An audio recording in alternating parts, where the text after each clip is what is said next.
All right, friends, I'm going to show you some examples of slab built pieces of clay.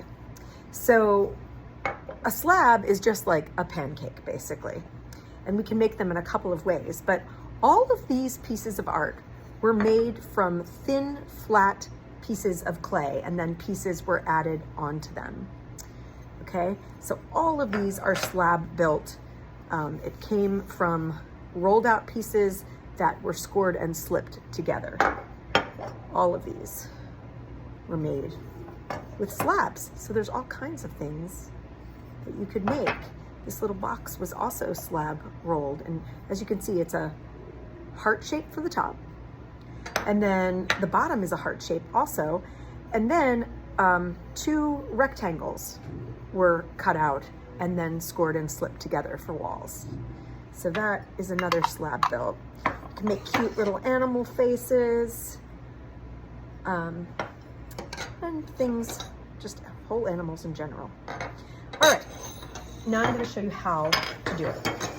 Okay, there are 2 ways to make slabs, and the easiest way is to take a ball of clay and roll it in your hand quickly until you get it into a nice round ball. Then you're going to take it, press it onto your table placemat, and turn it over. Push it down so it's like a hamburger patty. Keep flipping it and kind of hamburgering it. Now, once I get it to a nice hamburger, I'm really going to focus on using this part of my hand and go round and round. I like to actually do this. I go around it like a clock face, around and around and around, and then I go to the center, round and around and around and around and around and around and around. If you see a side that's higher, flatten it a little bit more to match the other sides. You want to look and see that you've got it pretty evenly flattened, and I do. Okay, you don't want to go really any thinner than this in most cases, because it will break really easily. So now I have got a nice slab. In this case, it really looks like a pancake. And from this, I could do all kinds of things. I can do this kind of thing where I cut with a cookie cutter, and then I could build from that. Okay. When you use these, you want to push and pull the clay out from around it, and then gently, you got to be really gentle, push in different places all the way around till you get it out. Got to be gentle. Okay. You could do things with slabs too. You can add texture. So I'm going to use this right now to add some texture onto my slab, my little cookie cutout.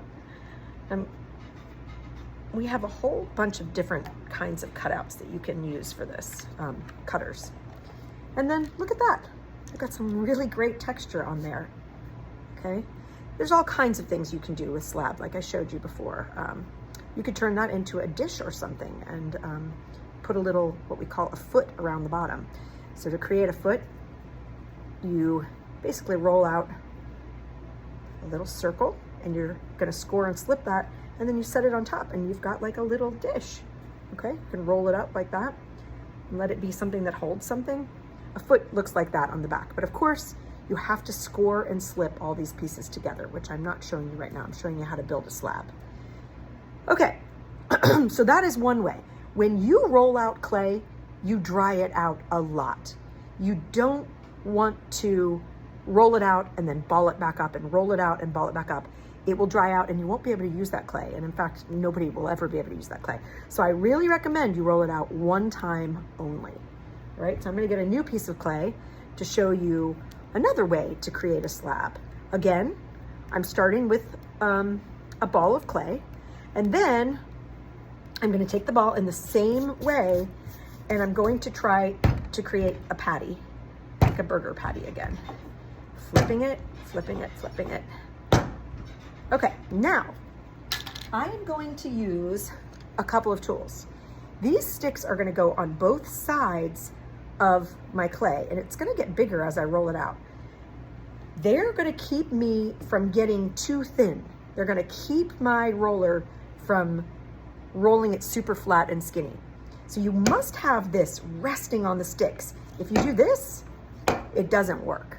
It has to be, the roller has to be resting on the sticks for this to work. You're gonna start in the middle, go back and forth a little bit, and flip it over. It's almost like we're doing what we were doing before, except we're doing it with the roller. And keep flipping it over. You'll start to feel that you're hitting the sticks, which means that you've rolled it as thin as you can roll it. Okay, so I've created the exact same thing now, but with a rolling pin. When you use these tools, just like with all the other tools, at the end of class, you need to wipe them down and put them back where you got them from.